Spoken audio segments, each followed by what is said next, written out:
ఎవరైనా భద్రాచలం బయలుదేరితే పాపికొండలు అంటారు. పాపికొండలు కావు, మన దురదృష్టం అన్నీ అలా అయిపోయాయి. దాని పేరు పాపిడి కొండ. తల మధ్యలో ఇలా పాపట ఎలా తీస్తామో అలా గోదావరి ప్రవహించి వెళ్ళిపోతుంటే ఆ కొండలు మధ్యలో వస్తాయి. గోదావరి నదికి వస్తే గోదావరి ఇలా ఇలా విడుతుంది. దాన్ని పాపిడి కొండ అంటారు. గోదావరి లోపల పాపిడి కొండల దాకా పడవలో వెళ్ళేవారు భద్రాచలం వెళ్ళడానికి. అక్కడ అందరూ భయపడేవారు, పడవలు ఆగిపోయేవి.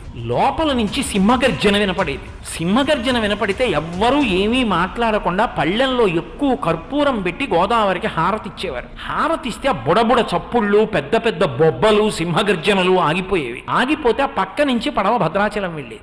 ఏంటి ఎందుకు వస్తుంది ఇలా? ఏ పడవ వెళ్ళినా వినపడుతుంది. ఎందుకు ఇలా వినపడుతుంది అని కొంతమంది ఔత్సాహికులు ఏం చేశారంటే గజహీతగాళ్ళని పట్టుకొచ్చి పెద్ద పెద్ద వలలు పట్టుకుని పడవలతో వెళ్ళి అందులోకి దూకి ఎక్కడి నుంచి బొబ్బలు సింహగర్జన వినపడుతుందో అక్కడ వలలు వేశారు.